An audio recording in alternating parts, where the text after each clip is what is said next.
Okay, keep your eyes closed. Okay. I want to show you my first ever painting. All right. Okay. Open your eyes. Oh, that's a lot of colors and shapes. So be honest. What do you think? Well, I like how if you switch to Geico, you could save hundreds of dollars on car insurance. Oh, yeah, that's true. Yeah. Here, why don't I hold your paintbrush while you call them? Geico, because saving 15% or more on car insurance is always a great answer.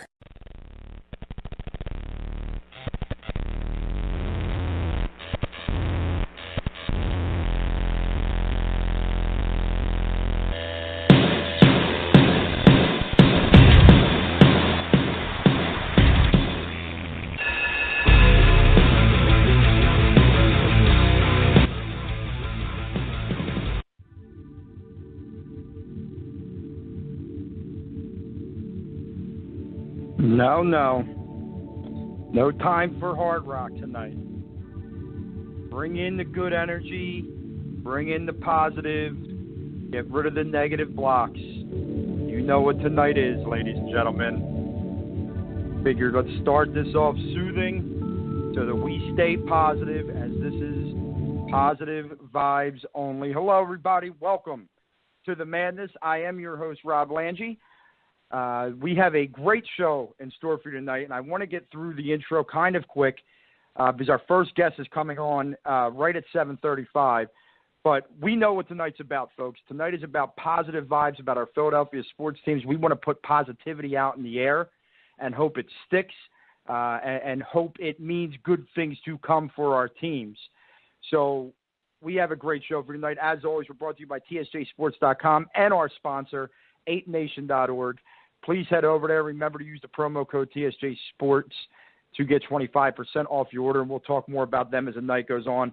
But I want to get through this intro before our first guest comes on, who is, there's two teams in the city who I think have the most positive aura around them right now, and that's being the Philadelphia Eagles and the Philadelphia 76ers. So, 2 weeks from today, I believe, veterans report the training camp, and football season is here. We've kind of not forgotten about it, but it's been kind of on the back burner with how much news and how much joy the Sixers have been bringing us with the draft and free agency and what have you.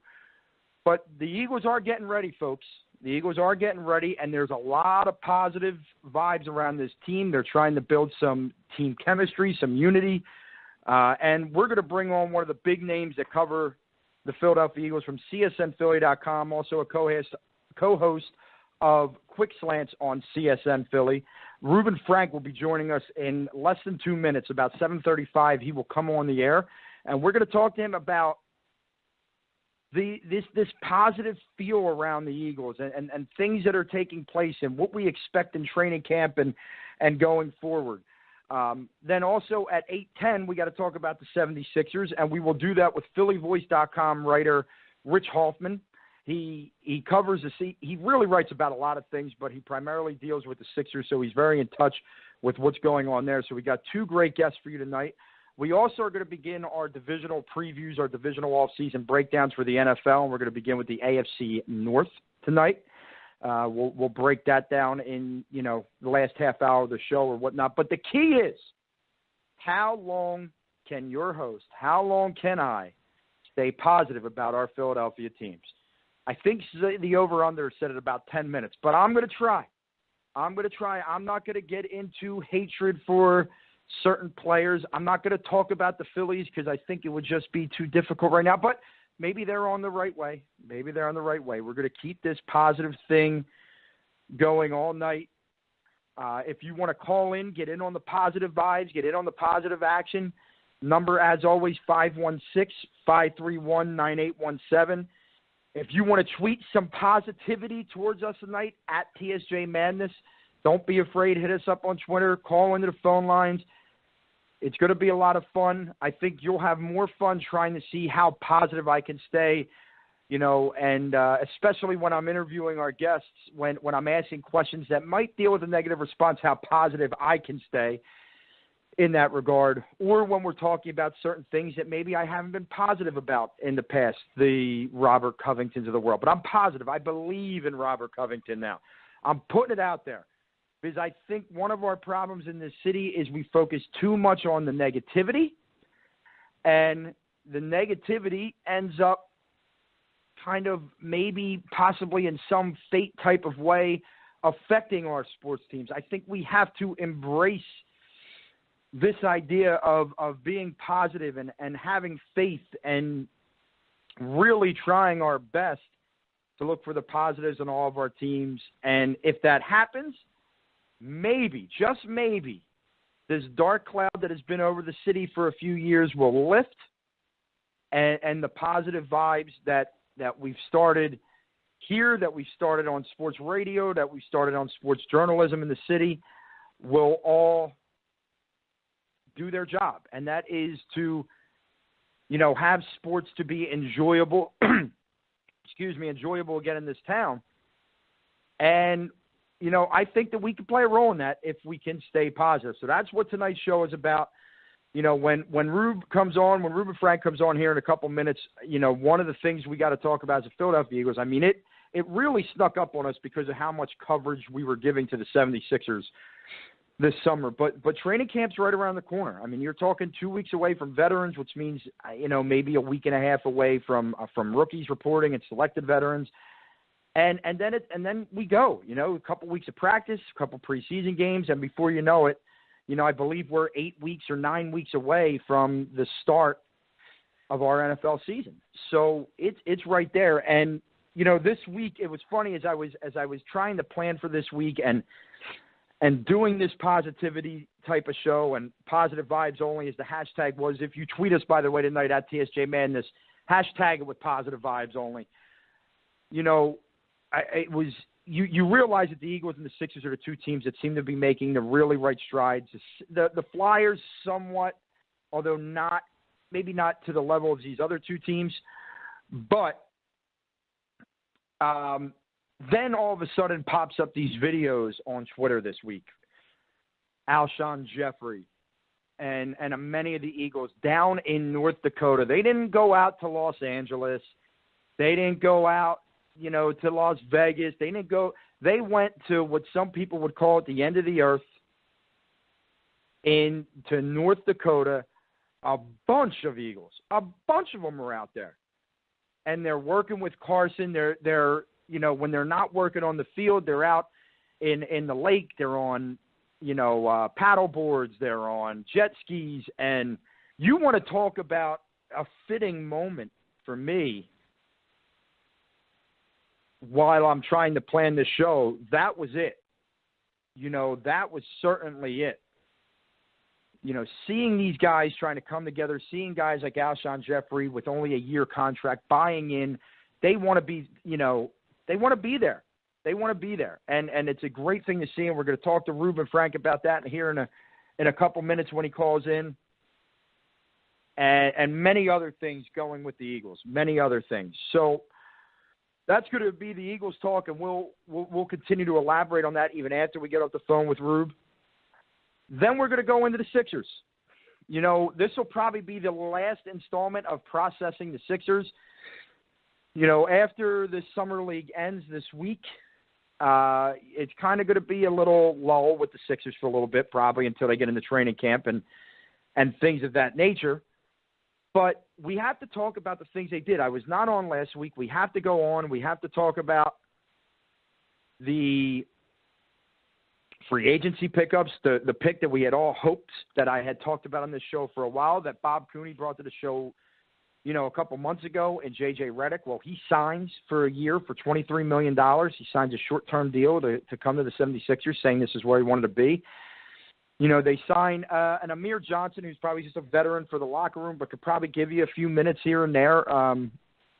So another solid signing, and everything else that has just been going positive for the Sixers. But we will get to that later.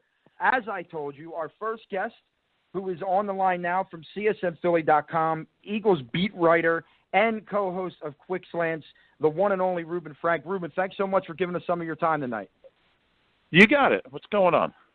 How are you, Rube? Well, listen, it's kind of funny in the city, like that training camp's 2 weeks away, and it just is starting to get into people's memories here. But there's a lot of positive things going on around the football team in this city, isn't there?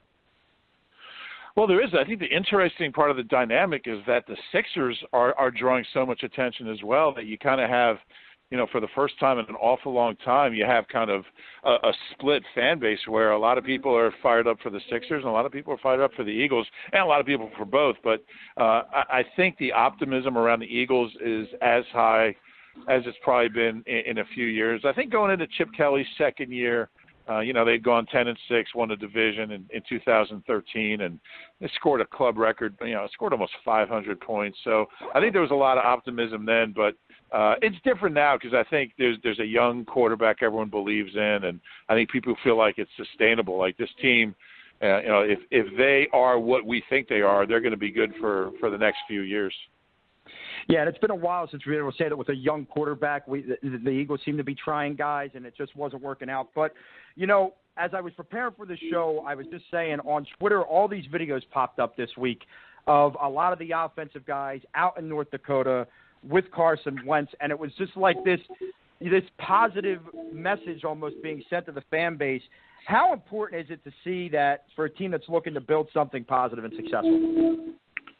Yeah, I think there's tremendous value in it. Listen, they're going to throw the football around, and that's great. But I think the real value is the bonding. And, you have a lot of new guys. You have, Alshon and Torrey Smith. You have rookies, a couple of rookies they drafted. So there's a lot of new pieces. So Carson Wentz can kind of start that process of building up a relationship with those guys. I really think the time they spend off the field out there in Fargo is probably even more important than the time they spend on the field. I mean, they're going to, they're not going to have any D-backs they're thrown against air. They're really just kind of pitching and catching out there. So that part of it, is fine. But I think just the bonding, becoming teammates. I mean, that's part of the process. They're really accelerating that whole process because once you get to training camp, there's no time, to sit around and talk about, fishing and hunting and, music and theater. I don't know if they sit around and talk theater, but maybe they do. But it's, I really think there's a lot of value in this. And, it seems like they're having a good time. You see their tweets and their Instagram photos and videos, and it really seems like they're really enjoying their time together. And, it's the first step toward becoming a team. It absolutely is. And I feel that Alshon Jeffrey being out there on a one-year deal shows you that he's bought into this. He wants to win here, and maybe he wants to get a long-term contract after this year. Don't you agree? Well, yeah, and that's, that's what it's all about for him, and whether it's going to be here or there. It's an interesting situation for the Eagles because they want him to have a great season, but if he does, he'll probably be priced out of their range because their cap situation in 2018 is even worse than 2017. So it's an interesting conundrum. The only way they might be able to afford him is if he has the kind of season where they don't want him. So maybe he'll be somewhere in between, but it's a tricky thing. If he goes out and catches 87 balls for 1,390 yards and 14 touchdowns, I mean, he hits the open market. I don't know how they can be competitive. Now, he could say there's a hometown discount, but Alshon Jeffrey is going to take the money. Anybody is. You can't blame him. And I just don't know if the Eagles, with all the other things coming up, are going to be able to afford Alshon Jeffrey if he has that kind of season. We talk with Reuben Frank from CSNPhilly.com. Reuben, for Carson to be able to plan a trip like this and to have the respect of his teammates, did this show a lot about the maturity and leadership that he already has, and he's just growing every day that he's here? Yeah, there's no question. Here's a guy that you think about last year. He didn't become the starter until 8 days before. He was the number 3. He was a number 3 until 8 days before opening day. And you think about, he couldn't do anything like this. He would have been seen as stepping on Sam Bradford's toes, and rightfully so. And he really wasn't in a position to do anything except, just start the learning process, learn the offense, and take whatever reps he could. Didn't take a single rep with Jordan Matthews or Zach Ertz until a week before opening day. So I think it's hard to be a leader when, you're the number 3 behind Sam Bradford and Chase Daniel. You can't, it's kind of a breach of etiquette to even, let that side of your personality show. But I mean, as soon as at day 1 as the starter after the Bridgewater injury and Bradford getting traded to Minnesota, I mean, he just took the reins. And, it was just a natural thing. I mean, some guys talk about being a leader. Other guys, it just naturally happens just by the way you carry yourself and the way you talk and the way you work. And I think he falls into that category. He never had to try. The guys who have to try are never really leaders in the first place. And Carson Wentz never had to try. It just came naturally to him. We talked about there hasn't seemed to be that buildup of excitement towards the Eagles, and the 76ers have played a role in that. I know that there's some people out there who say because there's doubts in Doug Peterson, that's why you haven't seen the excitement. What are you seeing as far as that goes from the fan base? And once training camp starts, don't you believe the passion is going to be back with this team?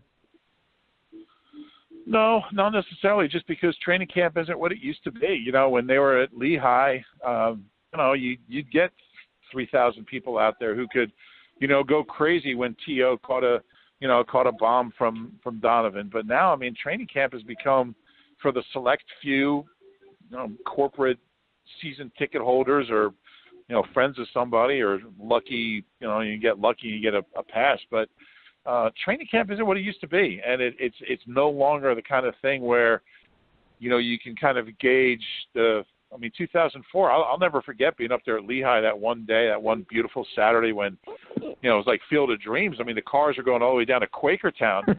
All the roads were you could just feel the excitement and the energy in the air. And it's really no longer that kind of gauge just because of the nature of training camp. And that's why I think it's kind of going to take longer into the preseason to really kind of get a sense. Maybe, the first couple, the two preseason home games, you see what the energy level is like there. But really, none of that's going to matter until the regular season. And if they start out fast, and they did that last year, and they didn't continue it, but I think you'll see this thing kind of reach a feverish pitch if they start out hot and Carson's playing really well, and and Peterson has shown some growth as a coach, then I think you really start to see it. We're talking with Reuben Frank. Reuben, with that said, training camp is only a couple weeks away, and I know you'll be fully entrenched in it. There's no doubt about that. What are some of the intriguing stories and storylines that you're looking for out of camp this year? Well, to me, the number one is how all these new components on offense fit together. You have two receivers and a running back and a lot of new pieces. And, the workouts in Fargo are nice, but there's really no substitute for reps against the defense and in preseason games. So, I think these things take time, and it's going to take time for the offense to kind of come together as one because there's so many new guys. So I think, to me, that's number one. How long does this thing take to get going offensively? I would say number two would be just the cornerback situation. How does that sort itself out? Sidney Jones most likely won't play this year. It might play late in the season. So, does Rasul Douglas earn a starting job? Patrick Robinson going to start? Jalen Mills start in the slot? There's three jobs to be won there, so it's kind of a free-for-all. And what level do they play once they get in there? That's just such a huge question mark. And, that's going to have to be solidified for this team to win games. I think Jason Kelce would be number three. I don't know what Jason Kelce we're going to get this year. Are we going to get the guy that struggled most of last year or the guy that, was a Pro Bowl player a couple of years ago? And that's huge. Teams really attacked the Eagles up the middle, and they got to Carson Wentz up the middle. And if Jason Kelce gets off to a slow start, you could see a change. You could see Sayamalo swing from left guard to center, and Chance Warmack or Steve Wisniewski go in at left guard. So I think Kelce is a huge part of this team. If he plays the way he did a couple of years ago, this offense could really, really click. And I would also throw in the pass rush, which to me was disappointing last year. A lot of big names, a lot of guys with good pedigrees, but they never really were able to finish. Brandon Graham got close a lot. Vinnie Curry had a disappointing year. So it made some changes. Barwin's out, and you got Chris Long in, drafted obviously a guy in the first round, Derek Barnett. How's that mix of defensive ends and pass rushers come together? Can they harass quarterbacks? They really didn't do a good enough job of that last year. So I think those are kind of the main things I'm looking at, the main storylines I think that are going to be compelling over the next month or 6 weeks. Yeah, it's exciting to start talking about. Like, I'm sitting here listening to you, and I'm starting to get pumped up, ready for the season to get going. But, you mentioned a lot of new components on offense that a lot of people feel are the weapons that this offense lacked last year. How much more pressure does that put on not only Carson Wentz to perform well, but also on Doug Peterson to take the next step as a coach this year? Yeah, it does, because there's no excuses this year. If the offense doesn't produce efficiently and consistently, well, hey, he's got the weapons now. I don't worry about Carson Wentz. I mean, he's going to do. I mean, for that kid to do what he did last year, throw the ball 600 times, complete 62% with the weapons he had is incredible. So I mean, I don't worry about him. But Doug Peterson's got to prove that he knows what to do with these weapons, and that he's capable of calling a game and being aggressive at the right time, and not having Carson Wentz lead block after getting out of concussion protocol, and kicking the field goal at the right time and going for it on fourth down at the right time, not throwing the ball too much. I mean, he's got a lot to prove as a head coach and a play caller, and I mean, that's certainly another one of the key storylines this year is he's got to get better. I mean, he's got to be a better coach. And if he's not, honestly, I don't know how much longer he's going to be here. Well, that was actually going to be my next question. Say they have another 7 and 9 year, but let's not even worry about the record. But say the offense looks like it did at times last year, and his play calling doesn't look any better. Does he get a third year, or does Jeffrey and Howie say no? We got to move on. That's a great question. My gut feeling is they pull the plug if they don't show progress this year. The last Eagles head coach that didn't get to the playoffs in his first 2 years was who? I guess, Buddy Ryan got his second year, not counting the strike, in '87. So it's really Marion Campbell. You're going back 30 years there. So, there's no 5-year plans anymore. You got to win, and he's got the pieces in place. Howie went and got him a lot of new toys to play with. Everything's there. I mean, the O-line is there. They got him a running back. He got the best free agent receiver. He's got, I think, a big play tight end, a couple of good tight ends. I think Trey Burton's a really good player. So everything's there. Everything's in place. And let's say John Harbaugh gets fired in Baltimore. We know Jeff Lurie loves John Harbaugh. Never wanted to lose him in the first place. And the Eagles go 7-9 again. I can't imagine that Doug would get a third year. I think we need to see significant improvement. You think about it. Chip Kelly went 10-6 his first 2 years and made the playoffs. Andy Reid, his second year, went 11-5 and won a playoff game. Ray Rhodes, his first year, went 10-6 and won a playoff game. Even Rich Kotite won a playoff game his second year in '92. And Buddy got a first round bye in '88 and won the division in his second year, not counting the strike. So I just don't see Doug Peterson getting 5 years to get this thing turned around. Not in the current atmosphere where you got to win now. Some guys don't even get the second year. Right. We're talking with Reuben Frank. Reuben, you had mentioned earlier that the feeling around the team has been as positive as it's been for you in a few years. Do you feel that just being another year away from the negative ending that came to the Chip Kelly era is playing a pivotal role in that? I don't know. I think people have short memories. I think it's really I mean, Chip Kelly, had, what was he, 27 and, or I guess 26. Shermer gets credit for the last win. 26 and 22. I mean, he had a winning record.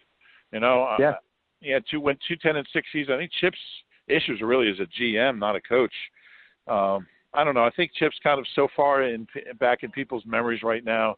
I think it's more of a, this team hasn't won a playoff game since 2008. Whether it's been Andy the last couple of years or Chip or Doug, it's been 9 years ago when this team won a playoff game.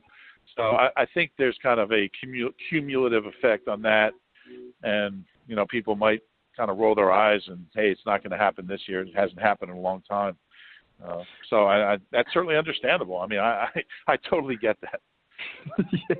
We're talking with Reuben Frank. Reuben, someone had asked a question on Twitter, and I think, the Eagles have a lot of guys on these one-year deals or deals that could become 1 year. What do you see? I don't want to rush this season because there's so much fun that's going to come from this season, I feel like, with this team. But after this season, with all these guys on one-year deals, Did they do that so that it would give them a little bit more cap flexibility, you know, to re-sign guys or whatever it may be? Yeah, I think part of it's that, and part of it is, you know, players want one-year deals because then they're free agents. They're basically betting on themselves. And, you know, the one thing players want is to be free agents. They want to be free to negotiate the best possible deal. So players want one-year deals just because they're not, you know, their rights aren't tied up to a team for the next 4 or 5 years. And they're, you know, if they have a great year, they're locked into that salary. So I think every player wants to be a free agent unless they have like a $100 million contract. Mm-hmm. So it benefited both sides, these deals. I mean, the Eagles don't get Alshon Jeffrey for a 4-year deal. They just couldn't do it financially. So in a way, I'm not crazy about it as a philosophy because I want this team to go young. And I want this team to blossom with all the young guys doing it and not middle-aged guys like a Chris Long and Alshon Jeffrey's an older guy. And, you know, most of the guys they added were older players. LeGarrette Blount's 31. So all those kind of guys, I'd rather see Wendell Smallwood personally than LeGarrette Blount. I'd rather see Derek Barnett than Chris Long. I'd rather see, Nelson Aguilar, frankly, than Alshon Jeffrey, just because I want this team to be young and to have consistency year to year to year. You go 10-6 this year, and Alshon Jeffrey has a huge year, and Torrey Smith has a huge year, and Chris Long gets 5 or 6 sacks, and LeGarrette Blount runs for 800 yards, and then you don't have any of them next year. You know, have you really made progress? You had a good year, but where does it get you next year? So I think the goal has to be to get younger, to ultimately be a younger team, and they're doing it in some positions, but you know, I think ultimately you have to do it everywhere. That's a great point. Rue, before I let you go, you wrote a really good article this week about Deuce Staley and the next step in possibly becoming an offensive coordinator. What is it about him that you've seen in your years covering the team and the job he's done that tells you he's ready for the next step? Yeah, I think it's two things. I think it's just communication. He's a great communicator. The players love him. I mean, you know, DeMarco Murray liked him, and he doesn't like anybody. It's like Shady loved him. Everybody, you know, the same qualities we liked about Deuce as a player, just tenacious and physical and tough. I mean, the same characteristics he has as a coach. He's just a very tough guy, gets the most out of everybody. I think, what was the stat in there? They've got the 6th most rushing yards as a team since he became the running backs coach, and that's under coaches that like to throw. So that's with a different running back each year. So I think it speaks volumes. I think he's an innovative guy too. I think he's got a great mind for offense. He was a receiver. He would catch 50 or 6 passes a year. So he knows the passing game. He knows the running game. He's a great blocker, so he understands that aspect of it. He's just a good all-around coach, and you know, I hope he gets his opportunity, and whether it's here or somewhere else, I really think he deserves it. You know, he's been really. It says a lot about any assistant when you serve under 3 different head coaches. I mean, Andy Reid gets fired, and Chip Kelly keeps Deuce Staley. He gives him a promotion. Doug Peterson replaces Chip, and he keeps him too. And that says a lot. When 3 coaches keep you around, you know, that says a lot about what you're doing as a coach. Absolutely. This is you could follow Reuben Frank at RubeCSN on Twitter. Read him on CSNPhilly.com. Watch him on Quick Slants, 6 o'clock every weeknight, right, Rube?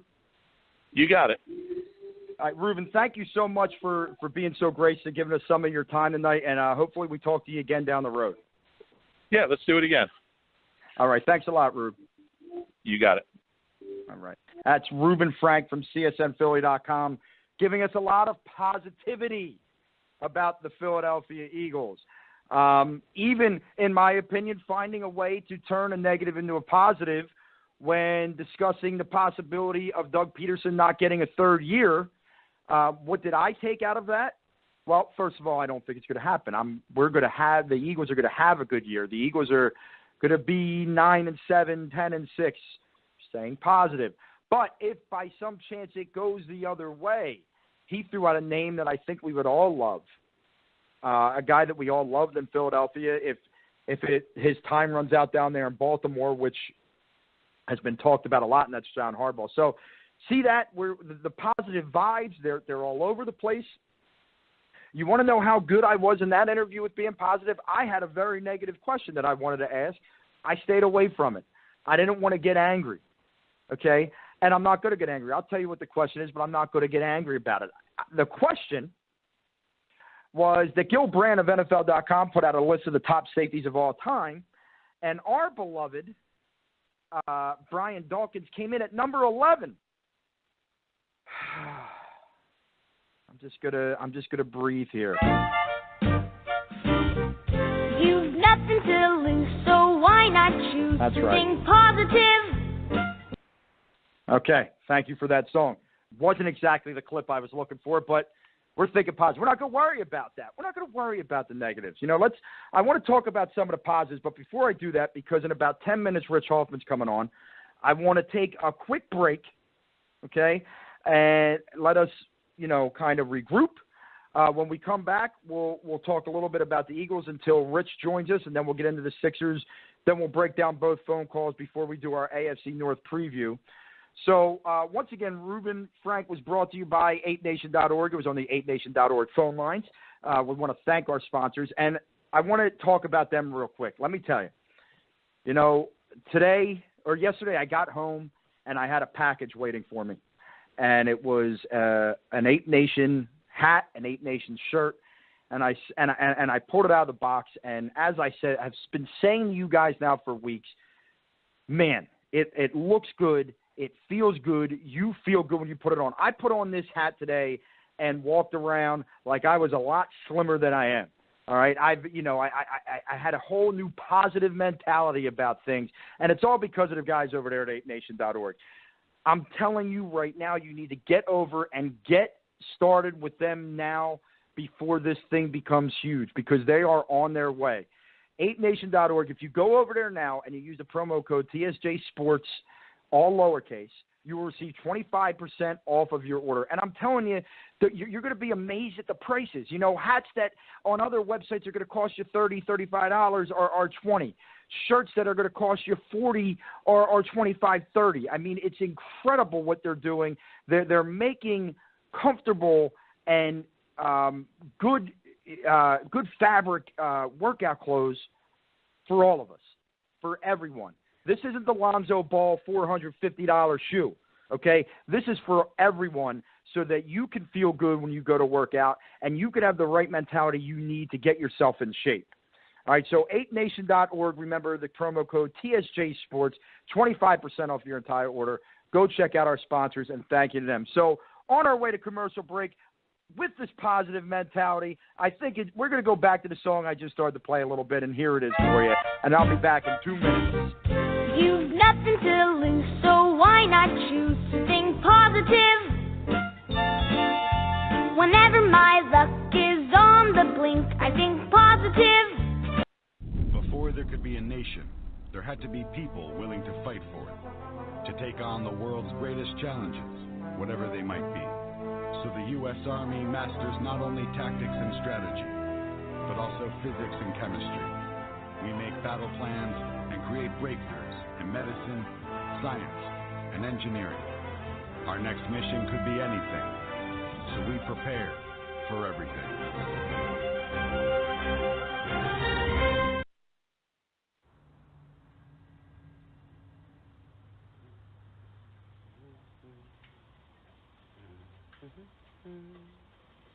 Who are you not to be great? You, with the imagination of a brilliant child and the powers of an ancient god.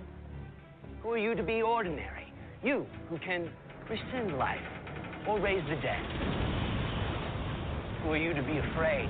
You, who can serve as judge and jury while hoarding infinite lives. Who are you to be a slave to the past?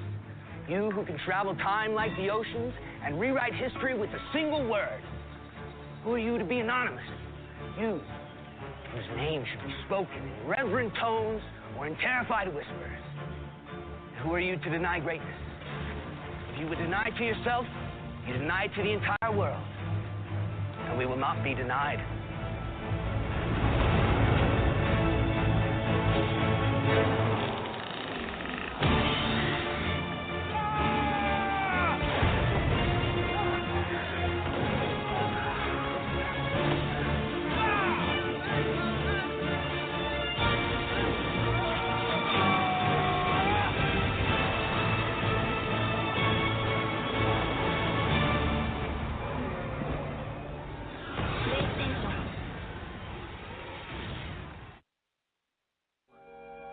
say, that's it. You think of a wonderful thought.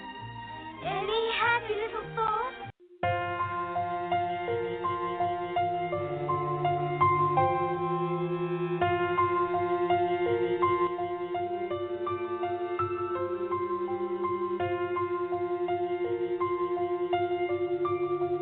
Doesn't it soothe you?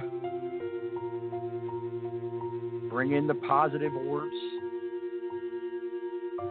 You know what the funniest thing about this is, or the funniest thing about this show is, you know, for those of you out there that don't know me very well, I have spent most of my life being the most negative damn person in the world. And you know, by prepping for this show, you know, I kind of, even though we weren't on last week, I started coming up with this idea over the last week and a half. And prepping for the show, it's like all of a sudden, not only do I want to be positive about the Philadelphia sports fans, I want to be positive about everything.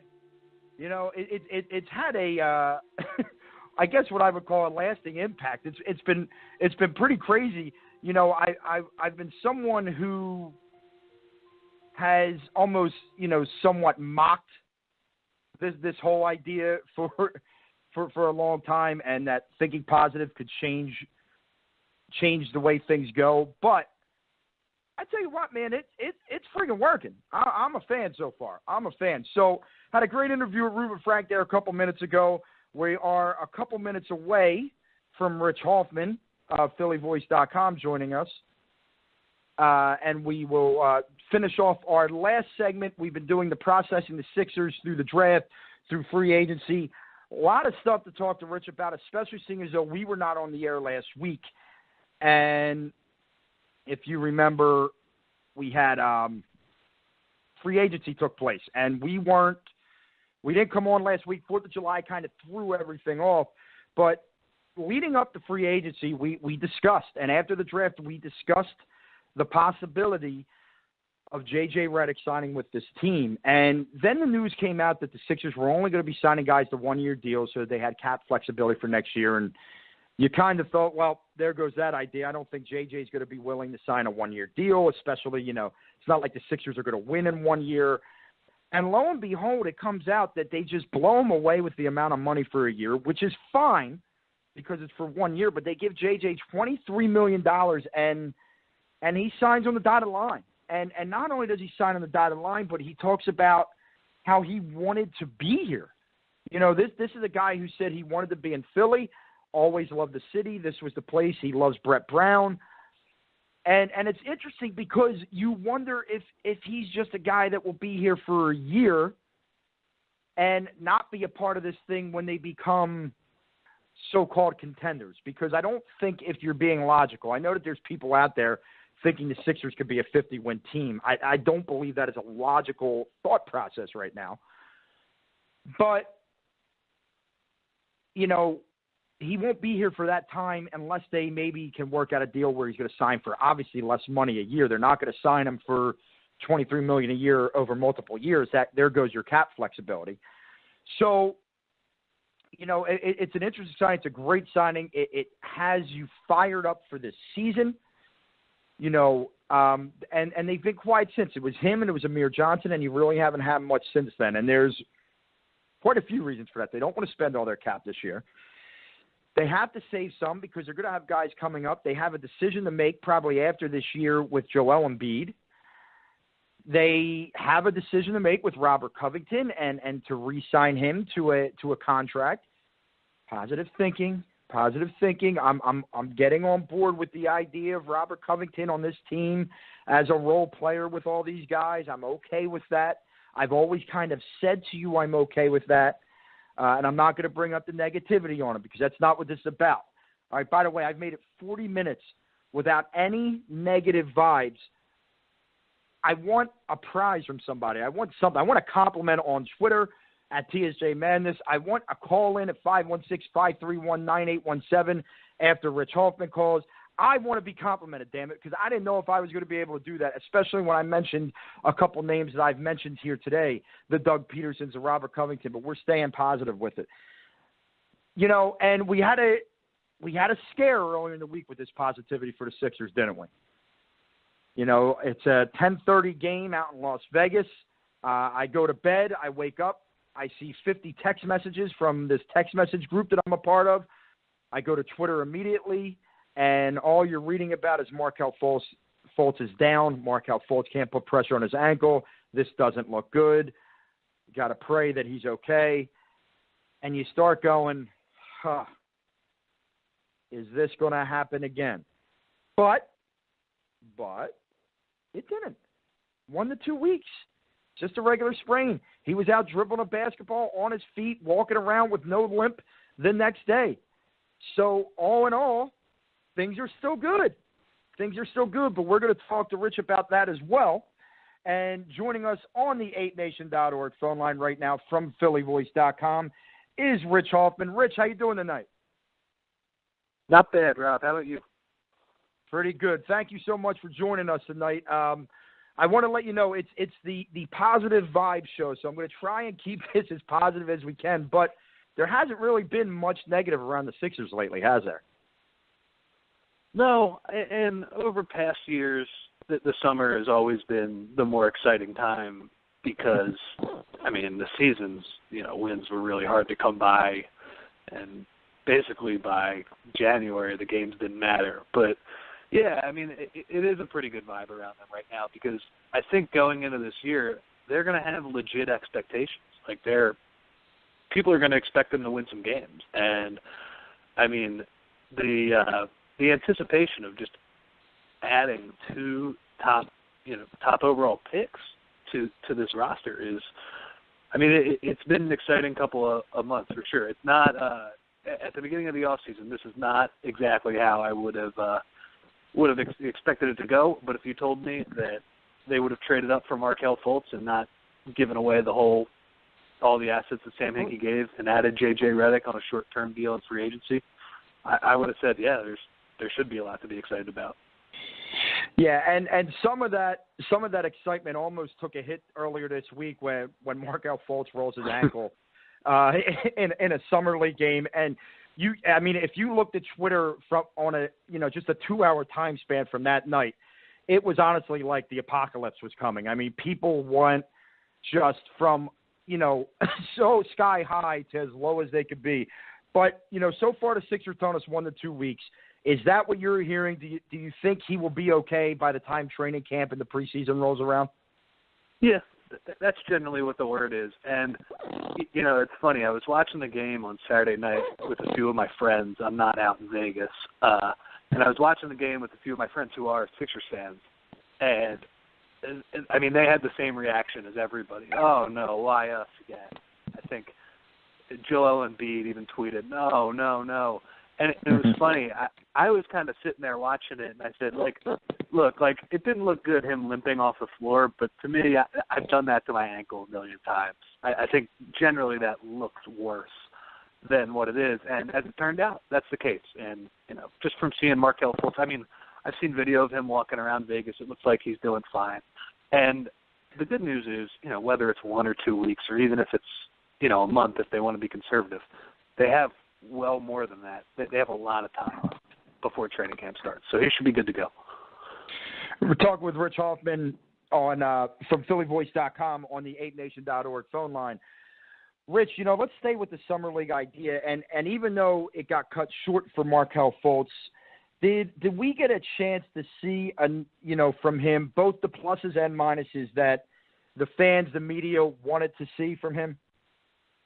Yeah, I thought so. I mean, I think the one thing, you can't take too much from Summer League in either direction. Like, it's a very small sample.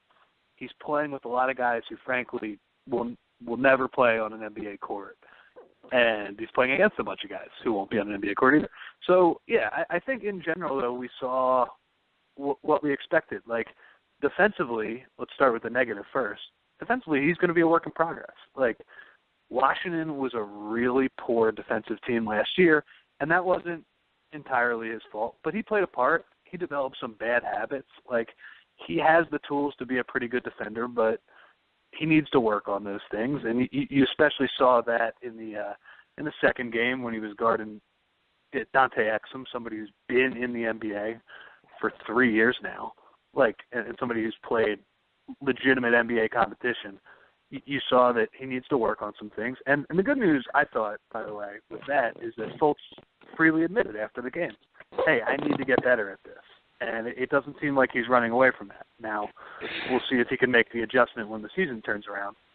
And then as far as the positive goes, yeah, like, I thought, first off, I thought, like, his assist numbers weren't as high as they could have been because, frankly, his teammates were missing a lot of shots and open layups, and they weren't making the plays that they could have. But, like, as far as his scoring, I forget what his exact numbers were in the the full games in Utah he played, but he scored, very efficient, 24 points, made some really nice moves. And, yeah, so, like, I think you basically saw the Markelle Fultz experience.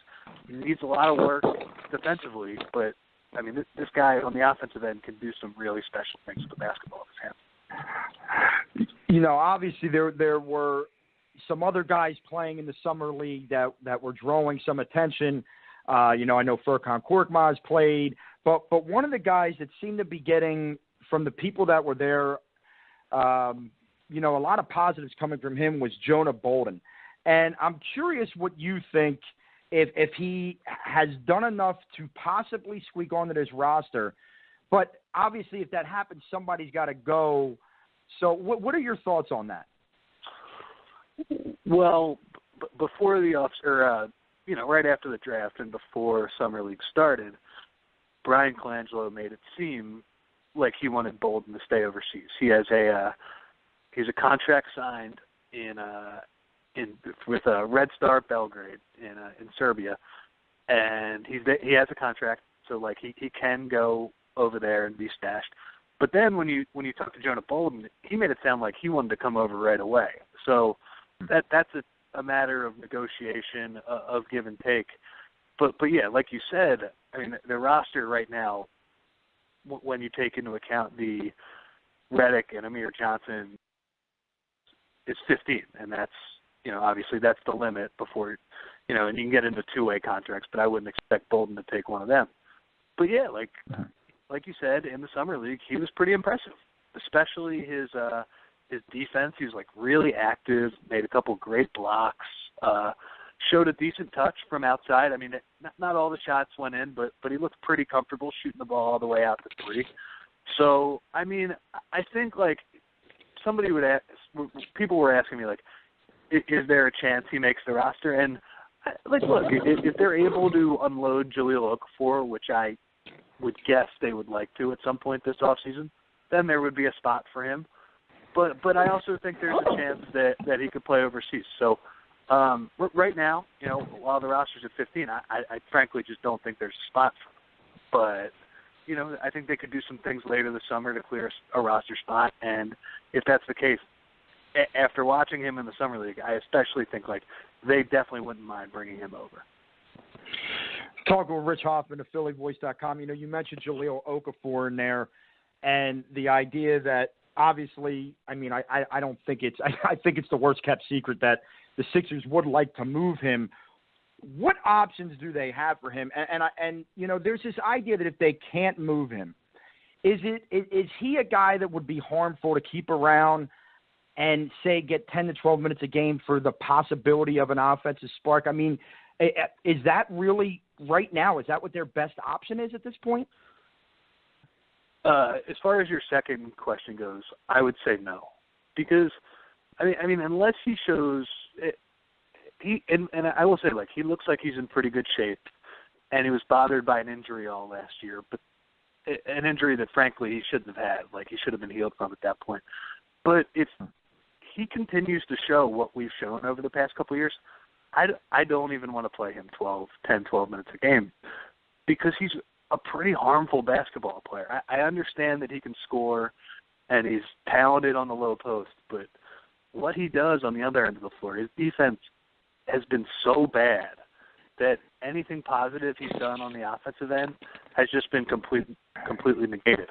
Now, as far as who they'd be able to move him to, like you just go around the league, and I mean the center market is not, teams are not dying to pick up centers at this point. Like, you see, like, our old friend Nerlens Noel is still, I mean, he's still a restricted free agent. He hasn't even got an offer from another team yet. So, I mean, as far as July 4, it seems like I can't even really find teams that would take a flyer on him. But like I said earlier, I'm not sure playing him 10 minutes a game is the right answer because, frankly, Rashawn Holmes has earned the backup minutes at center. And, you know, whether you'd want to play Okafor on the nights that Joel Embiid sits out, which is going to happen a few times, even if he is healthy the entire season, you know, maybe there's a case to be made for that, but it just seems like a really awkward fit at this point, and both sides could use a change of scenery. You know, we're talking about the bench, but, you know, I think an interesting debate that's kind of sparked since the free agent signings, when you look at this roster, you know, you now have Reddick and Fultz, and Simmons is, according to Brian Colangelo, going to be the point guard. How do you see a starting lineup shaking out when you have the Reddicks and the Covingtons and Saric and all these guys? What do you think is it one of these things where the NBA is no longer a positional league and they could start the guys they want to start, or do they have to fit into some specific position? Yeah, it's not a strictly positional league. You see teams like the Warriors play this free-flowing basketball, but in general, like, I think the starting lineup, which doesn't matter quite as much as the closing lineup, I'll be interested to see that. I'm pretty sure the starting lineup would be Fultz, Reddick, Covington, Simmons, and Embiid to start. I just think that makes the most sense, and then let Dario Saric come off the bench, get more touches against backups. He'll still play 25 to 30 minutes a game. This isn't a matter of phasing him out or anything. But, yeah, I think on some nights, like, you'll see matchups where it makes sense to play Saric down the stretch. Maybe Simmons is having a great game and the other team has a bigger lineup so they can get away with playing those two and Embiid together. Or maybe other nights Reddick and Fultz sort of have it going. So maybe Saric is out of the game. But I think the cool thing when we just talk about this subject, over the past few years, the Sixers have had such bad options down the stretch. Like, I mean, just watching, like, you know, Ish Smith, who's a nice guy, try to play hero ball while four other guys stand around. Like, it wasn't the most fun thing in the world. So it's cool that Brett Brown actually has some legit options, both in terms of young rookie talent and, you know, some veteran players who have been in playoff games and can provide some experience for this team. Like, it's nice that he has a decent mix of that to go to this year. You know, Rich, you mentioned Robert Covington, and I don't have anything against Robert Covington. I think I've been drawn into these battles with people because I just see this overabundance of love for him, and I could very well be missing something. I tend to go on the side of you really love what Robert Covington has done on a team that didn't have a lot of great players around him. Even if he starts, like you said, because the starting lineup doesn't matter as much, is he a guy, how many minutes a game is he worth, and is he a guy that you really feel is, like, vital to having an extension and being on this roster? Yeah, I do, but part of the reason is financial, because I think he would make a lot of money on the open market, and the Sixers, while they have their cap space this year, have the ability to renegotiate and extend him, basically give him a lot more money this season when they have it to spend, you know, like they burn the Reddick contract, and then they'll be able to keep his cap hit down over the next few years. So, like, I think that's part of the reason they wouldn't be able to do that with anybody else who isn't on the roster. And they basically, I think he could outperform whatever his numbers are in the next few years. As far as him as a player, I would like him to shoot it a little better. I think he's capable of it, but over the past couple of years, he's had these ridiculous shooting slumps to start the year. And, I mean, he's definitely heard it from fans, you know, whether that's fair or unfair, I don't really care. But, yeah, I think he's a pretty good defensive player. Like, he's not in the elite Kawhi Leonard category as far as wings. He's not Andre Iguodala. He's not that level of a shutdown defender. But he's on the next level, I think. Like, he's going to be a plus defender. And the good news for him personally, as far as staying in Philly, the Sixers adding Ben Simmons and Markelle Fultz, both wonderfully talented players. I expect them both to be pretty good in a few years. Not the greatest defenders in college, either of them. And then when you add in a J.J. Reddick, who is a very smart team defender, but obviously is short and not the most athletic guy in the world, so he's definitely limited on that end of the floor. The Sixers are going to need good defenders to play with them. Now, luckily, they have a 7'2" monster who makes pretty much the entire defense okay when he's on the floor. But having a decent wing defender like Covington is going to guard the other team's best perimeter player. And you saw it last year. Brett Brown played him the most minutes per game on the team. Like, he trusts Robert Covington, which is pretty interesting to see because, like, earlier in his career when Covington was more of a gunner and he hadn't developed the defense, he wasn't, he fell in and out of love with him. He was in the rotation sometimes. Basically, to wrap the whole point up, like, I think for the Sixers, he's a guy, if you can renegotiate and keep his cat number down the next few years, he's a guy worth keeping on the team. Do you think he's a perennial starter year after year, or maybe a starter this year and then become more of a really solid defensive guy off the bench? Well, I mean, it depends on what you do in free agency the next few years. Like this year, I think they would have a role for him to start. But Reddick comes off the books next year, so maybe if you get a more well-rounded wing, then maybe you would want a better shooter in the starting line. But the good news about Cov is I think he can play in a lot of lineups. And the other thing, too, I mean, we'll see how this goes. I think his best position might even be as a small ball 4. I know the Sixers don't have the personnel to really play him there that much. But I do think he provides a level of versatility. Like, I understand what you're saying. Like, some Sixers fans, I think, do take the Covington love a little too far. There is an attachment to him because Sam Hinkie found him from absolutely nowhere and produced a pretty good player. And there's an attachment because he was here through all of the bad seasons and he went through a lot of stuff. But I do think he's a good to slightly above average NBA player. And, the Sixers are going to need guys who don't need the basketball to be good. And I think he falls into that category.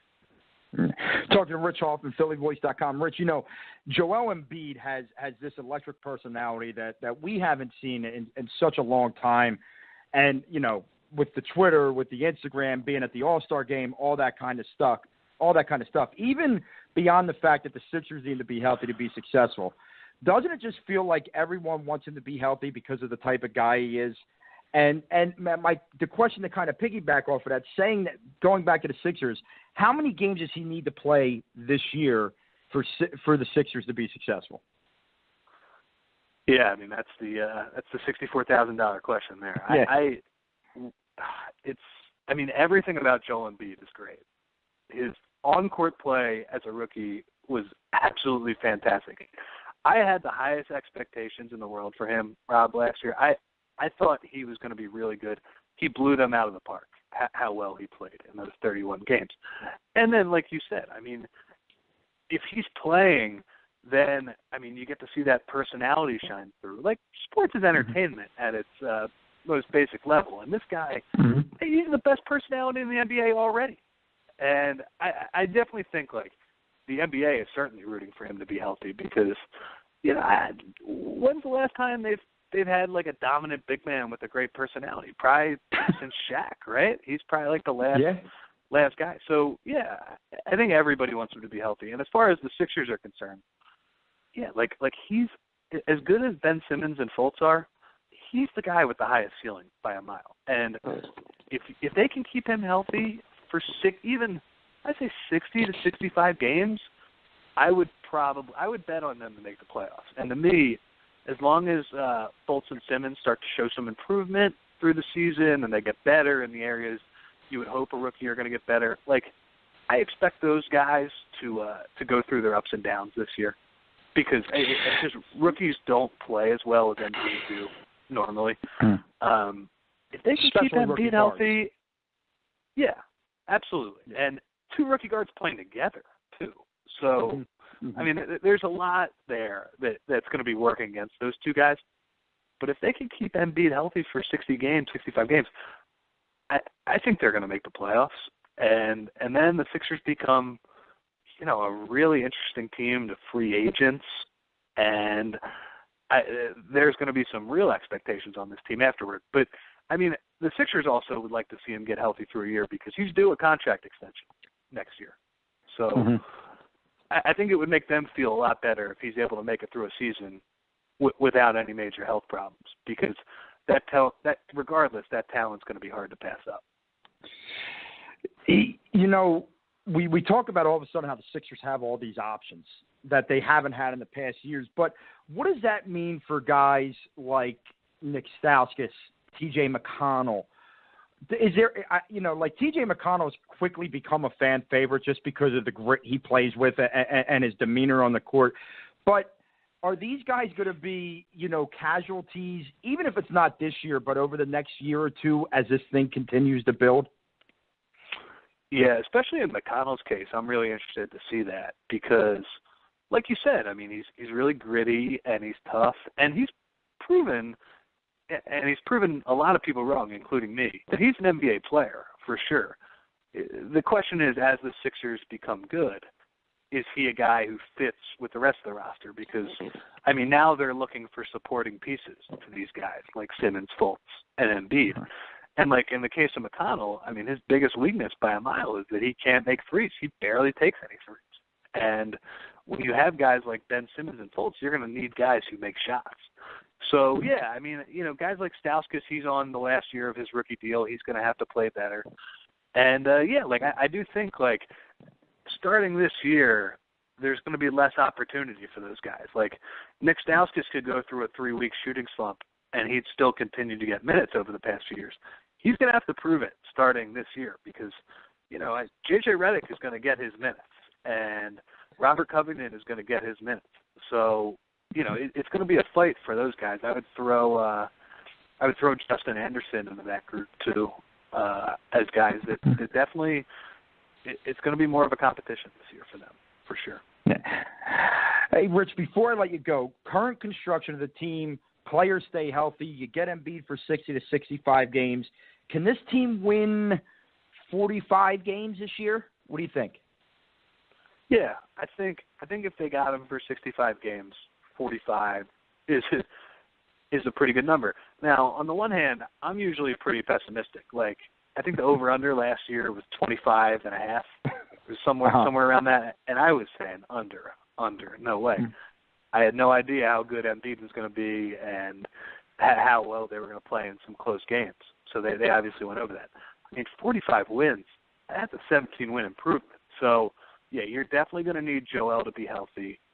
You're going to need guys like Covington and Saric to take a step forward as far as their shooting goes. You're going to need Fultz and Simmons to be at least, good rookies.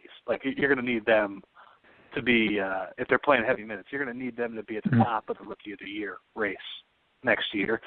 And, you basically have to hope that Reddick and they hit on all their other free agents. But, I do think, if they just brought back last year's team and Embiid was healthy, that team was going to trend up anyway.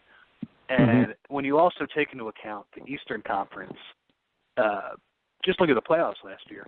3 of those teams basically went in the tank mode. So there's playoffs, and you're obviously going to play those teams a bunch of times.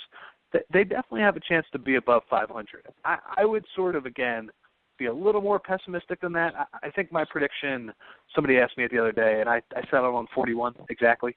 But yes, I do think it is possible for them to win in the mid to high 40s if everything goes right. Most importantly, the big guy stays healthy. You can read Rich Hoffman at phillyvoice.com and follow my Twitter at Rich_Hoffman. Rich, I want to thank you so much. You gave me even more time than I had asked for tonight. I really appreciate you coming on, and hopefully we can have you on again when we get closer to the season. Great. Thanks for having me, Rob. All right, Rich. Have a good night. That's Rich Hoffman from phillyvoice.com, Sixers writer. Touched on a lot of great stuff. That's why I didn't want to cut him off. I wanted to keep going because he was giving so much good information. So we're into the final 25 minutes of the show. What I've decided to do as we were having these interviews is because our One Last Thing segment is going to need just a little bit more time than usual. I'm going to push the AFC North breakdown to next week, which is fine. It still will work out that we can get through all the divisions by the time the season is ready to start. And I want to talk about our calls here a little bit, but I also want to give you guys out there who are listening in the opportunity to call in at 516-531-9817 or tweet at TSJ Madness. Your thoughts, your positivity, whatever it might be here today. But, I want to go back. I want to talk about Reuben Frank's call for a few minutes and then talk about Rich's. Some of the interesting things. When we talked about with Reuben the Carson Wentz having all the guys out to North Dakota, I totally agree with what he said, that it's not necessarily that they're getting to throw the ball to each other with no defense. It's this team bonding aspect. And the one video that was out there was this video that Alshon Jeffrey was taken of. I think it was Torrey Smith and Nelson Aguilar out on jet skis and Carson out on a paddle board with his dog. And, it was fun. They were enjoying their time together. They were having fun. And it's something that maybe they've been doing all along, but we haven't been seeing it the last couple of years. And like Rube said, it's been a few years since it seemed this positive around the organization. And I know that he kind of discounted the Chip Kelly thing. And my question was a little misleading. What I meant by that was Chip seemed to fill the room with a lot of animosity. And just staying away from that animosity, and you see the organization working together. And even if you have your doubts about Doug Peterson, guys seem to like him. Howie and him get along. They all just stay in their lanes. They do their jobs. And, it's a very positive thing. One of the things I thought that was interesting, and I heard this on 97.5 The Fanatic this week as well, as one of the reasons that could be taking away from the excitement of the Eagles. It's been a few years now since they were up in Lehigh, and people would travel and make day trips and make weekend trips to go watch an Eagles practice and stay in a hotel with their dads and their brothers and their families. And it did have a certain vibe when you went up there. I was fortunate that the last year they were up there with Andy Reid, or it might have been the second to last year they were up there with Andy Reid. I went up with my cousin, and we got to watch practice up there. And it had been a long time since I had been, and it's just a cool vibe. There's Eagles chants breaking out. There's people watching, cheering for catches. You're watching these guys practice, and you don't get it as much now that they're at the NovaCare complex. They don't travel. They don't really have too many of these open practices. When they do, it's in the link. It's not you're not on top of the players like you were up at Lehigh. And it's a great point that Rue brought up that could be playing into the excitement thing, along with the fact that the 76ers have taken so much of the attention away this summer. On top of the fact that there is still doubt in Doug Peterson because of certain things that he showed last year that we hope and some of us believe that he will show this year. So I thought they were also good points as well. It was interesting to me that even Reuben believes that if Doug does not show signs of improvement, and I don't necessarily think it even matters in the record. Like if they're 7-9 again, but their offense is clicking and it just happens to be a couple things here or there, and his play calling seems to be better, I think he's okay. But when when you're told that the last coach possibly to not make it to the playoffs in one of their first two seasons was Marion Campbell, and Jeffrey Lurie swears that he's not going to keep this team stagnant. He wants to see improvement every year.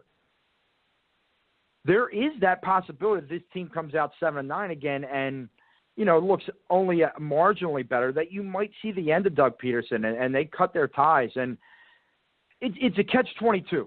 Right? Because if they don't do well and he doesn't improve, as a fan base, we're going to be calling for his head. But we forget that means we're starting over with a new head coach, a new scheme, and all this other new stuff. And you feel that a little bit.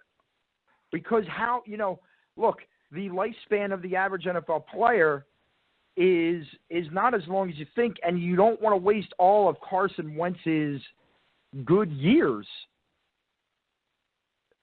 changing coaches. So you have to hope and you have to believe that this team is going to improve. I agree that I don't worry too much about Carson. I know that there's his accuracy, blah, blah, blah. What the kid was able to do after being the third string up until a week before the season last year was really special. And I've just seen maturity and leadership from him all off season. And I just expect him to come out and do well and eliminate some of the errors, not all of them, because he's not going to be a perfect quarterback. And I think that's going to be huge, having the weapons, having the Alshon Jeffries, even though people don't like him, having the Torrey Smiths, having a LeGarrette Blount behind him. And then the question is on the defensive side of the ball, obviously, with the corners. And really, I think linebacker is an underrated question. And you hope that all these moves to help out that pass rush do the job as well.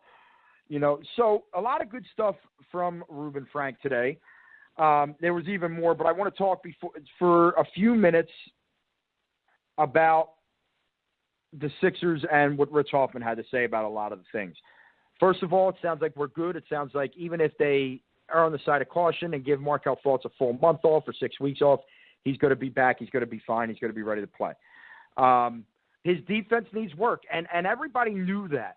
And it's like all of a sudden people wanted to start commenting on Twitter, oh, if this is what we're going to get, we're in for a long haul. Just calm down. Calm down. This kid can play.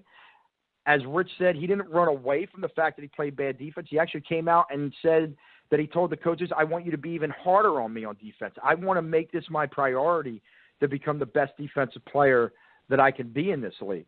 And you got to love that. You got to love a guy with that tenacity. The same thing we said a couple weeks ago when he came out and said, oh, we're going to go to the playoffs. We're a playoff team. I love that he's cocky and confident like that. That's a great thing to have. So I think we're good there.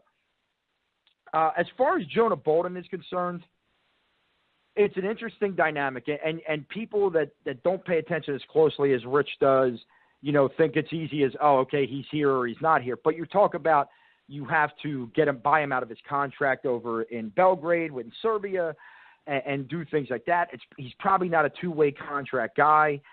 So you have to get somebody else off the roster, which is a tough thing to do, but it'll be interesting. Do they say, hey, that defensive tenacity at the big guy position as a backup to our bigs would be nicer to have than a fourth or fifth guard, as in a TJ McConnell, as in a Nick Stauskas? Can Bolden take one of those spots?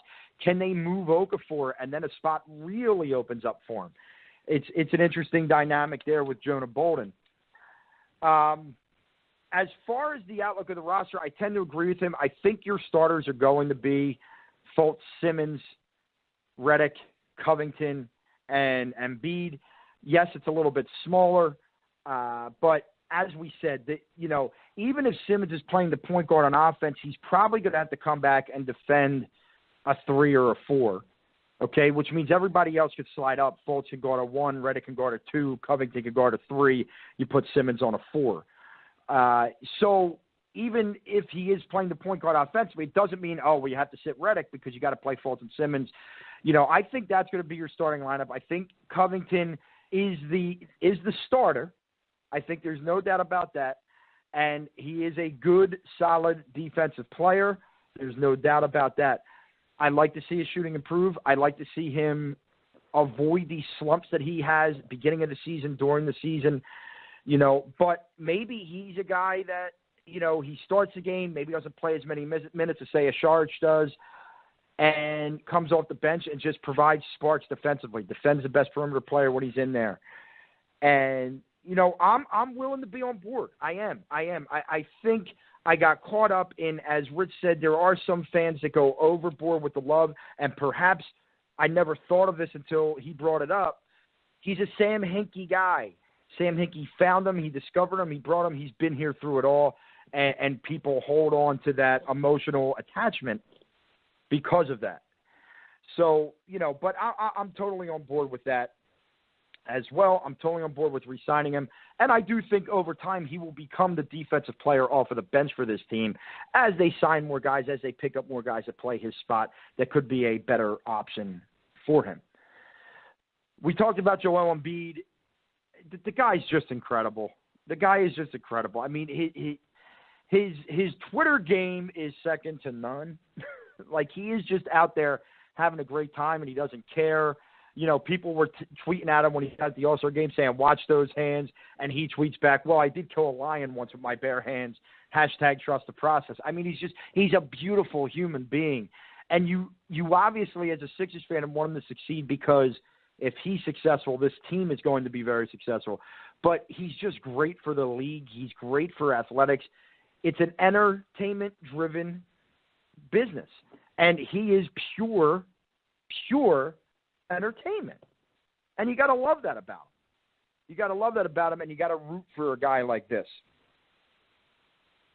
Rich said 60 games, 60 to 65 would be perfect. I am going to set the bar slightly lower, and I'm going to say that 50 to 55 is what I like to see him play throughout the course of the season. And, you know, this Sixers team, regardless of what their record is this year, people are going to enjoy it. And someone just tweeted that to me. You can't hate that people are enjoying the team regardless of record. It's beautiful. It's a great thing. And this year, I think we're really going to see that. I think we're really going to see this fan base get behind this team and see where they can go. Because I don't know if it'll go to the playoffs. I think a lot of that is about health. But if these guys are healthy, I definitely see this team being able to squeak in maybe at 41, 42 wins with an 8th seed because of what the East is. Because of what the East is. So, you know, enjoy it, embrace it. You know, it's funny. We talked about TJ McConnell and where he ends up and how this thing goes for him. It's a shame because he has proven so many people. Rich said him, definitely myself, others that I've talked to who did not think this guy was an NBA player. He belongs in the league. He is a scrappy guy and belongs in this league. But are the numbers just going to be too much? For the first time, as we said earlier, the Sixers have options.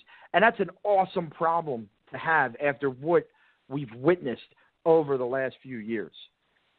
And I think that as this turn happens, you're going to have to say goodbye to some of these guys you liked or some of these guys you rooted for. You know, everyone here knows it. I was wrong, and I can admit to being wrong. I thought Jahlil Okafor was going to come out of this and learn how to play defense, and he didn't.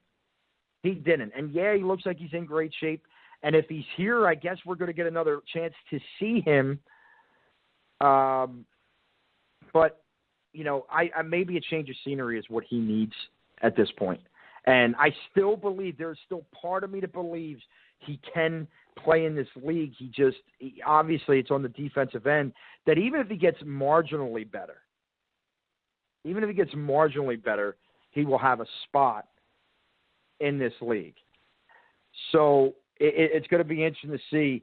Since it's going to be a while till we talk Sixers again, you know, I want to end this on a high note. I mean, you know, listen, doing this show on a solo gig when you don't have a lot of callers calling in and you're able to get guests, but maybe one or two, can be a challenge. But the Sixers have provided us with so much information, entertainment, so much to discuss that the last couple months, dating back to before the draft, have been a ton of fun. And, you know, I always have a ton of fun talking sports, but lately it's been tough to do. And it was talking the Eagles would always be fun to me because, you know, it's a 16-game season and all that kind of stuff. But being able to talk about another team in the city in a positive light has really been truly a joy for me. I know it's a joy for everybody else in the city.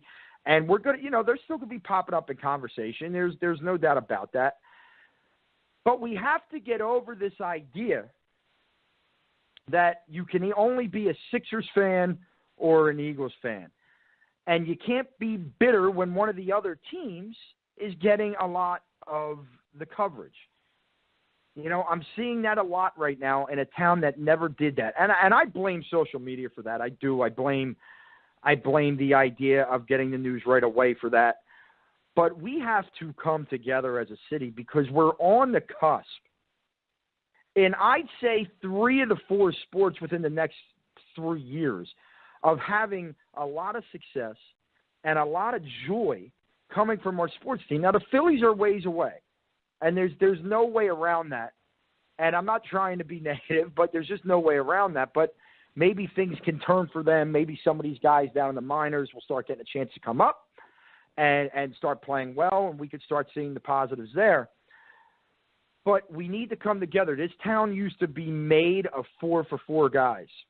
And for those of you that don't know what I'm talking about when I say 4-for-4 guys, what I mean by that is people that were huge fans of every sport. They always paid attention. Like, listen, I'm not watching the Phillies right now, but I check every day to see if they won or lost. Because, I mean, I'm a fan of their team. I just can't check in on a nightly basis. There's too much other stuff that happens in life that is taking up that time and that should be taking up that time. But, you know, let's get back on the same side of things here. You know, we haven't done that. And it's been a little upsetting that we haven't been able to do that. So, with that said, we're going to start wrapping the show up with our One More Thing segment, you know, which is something that I wanted to do tonight because I think it's important to fight for the other side on certain things. And this is something that I've been having debates with friends and so many other people about. And I thought, you know, it would be a great way to end the night's show to talk about it and to get it out there and to get my feelings out there. So let's get ready for one more thing. Oh, there is just one more thing, Lieutenant. This woman went a little longer than we wanted to there, but so without further ado, here is your one more thing for July 12th, because it is July 12th, 13th. Forget the dates, but here's your one more thing segment on this week's show. According to globalethicsnetwork.org, the term media is derived from the term medium, meaning a carrier. They go on to say that media is intended to reach and address a large target group or audience. Over time, that audience has changed, and the way in which they receive their news has changed as well. Fading rapidly are the days of newspapers where people had to wait until morning to catch up on the occurrences of the previous day. 24-hour news stations, social media, and technology have all played a role in that. The sports media is no different. The job of a reporter has always been to get the information to the audience that the audience wants to hear. Lately, the media as a whole has been under fire. Sticking to the theme of this program, we'll talk about how the sports media has been taking a lot of heat. Reporting on bad stories, sometimes getting information wrong, you name it. Whatever it is, people are waiting to explode on the media, blame them for everything. However, it's time we take a step back. Our relentless need for information immediately has forced the professionals in the business to take steps that have caused mistakes. Pressure from the public to report on things some may find trivial has forced organizations to report on meaningless topics, i.e., putting a microphone in LeVar Ball's face every time he's present. You see, we can't blame the media for everything if we truly want. We can't blame the media for everything that we truly want. But at the end of the day, they are doing their job at getting us the information. Does that mean that every member of the media does it perfectly? Hell no. But does any profession have that? Not likely. The fact is, the profession of journalism and reporting has been under an unfair attack because the public has caused the negatives that go along with this business. We are in such a rush to be the first one to send a tweet to our friends, we've forgotten that many stories take time to fully develop. And then we blame the reporter. I'm not just blaming everyone else because I've played a role in this. I've become dependent on information as quickly as possible. In closing, let's lay off the profession. You have a problem with a particular individual in the media, that's fine. That's what it's all about. But the media is still doing what they're required by their job to do, and that is to provide the public with information on topics that are important to them and that the public cannot get on their own. And I think it's important to do that. I know people make mistakes, and I know that there is some sloppy journalism, but that's not new. That's always happened. What's new is it comes to people so quick that we instantly turn on the whole field. We have to stay off of the profession. There's single guys that bother you, talk about the single guys. It's not the whole profession. And you know what? I don't get paid for anything with this profession right now, and that's okay. But the profession is something that I hold near and dear to my heart. It's something that I respect the countless men and women that are in it.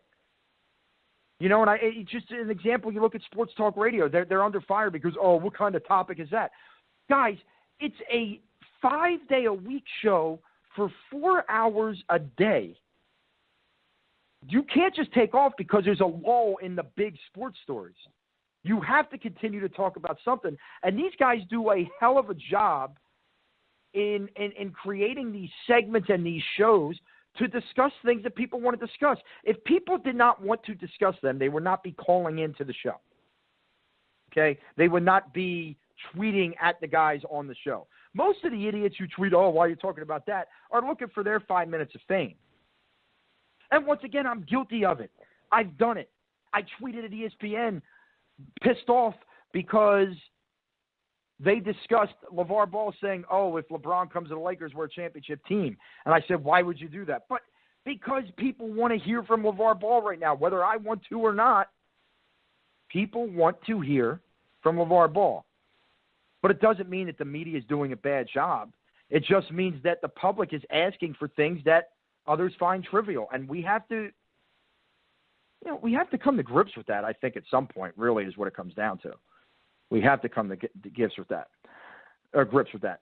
So, we're in the final 3 minutes of the show. Another great show. I want to thank Reuben Frank. I want to thank Rich Hoffman for coming on, giving me their time. They gave great time to me tonight, great information. Next week, we're going to really start delving into the NFL when we're going to be about a week away from training camp. We will do our AFC North preview. I will try and get somebody on to discuss the AFC North, and I will try and do that as we go forward. Any other big stories that happen throughout the course of the week, we will obviously be touching on. I am in talks right now.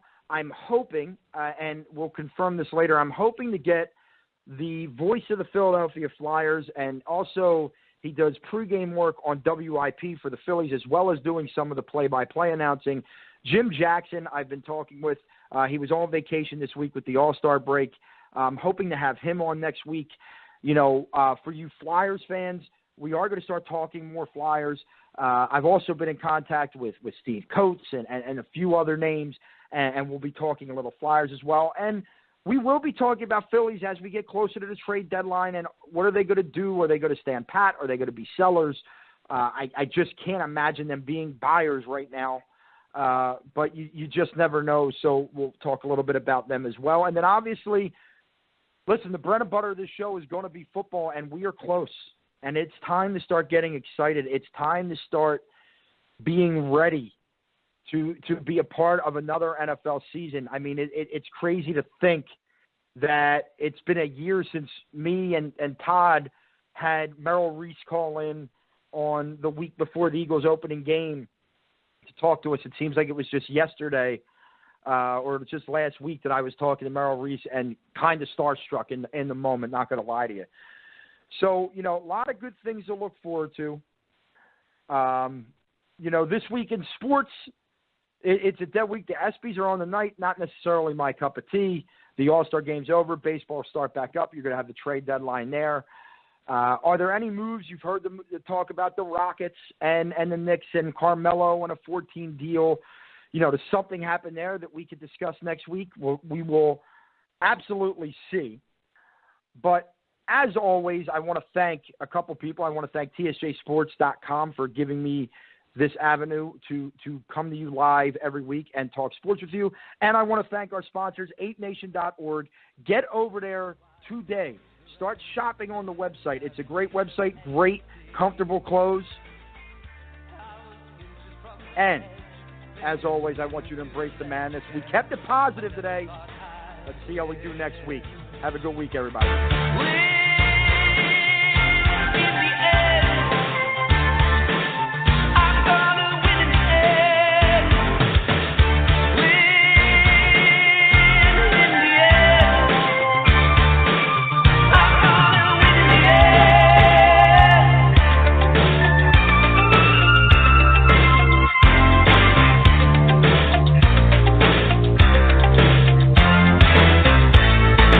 You're listening to Love Advice with Leanne. Caller, you're on the air. Hi, Leanne. Long-time listener, first-time caller.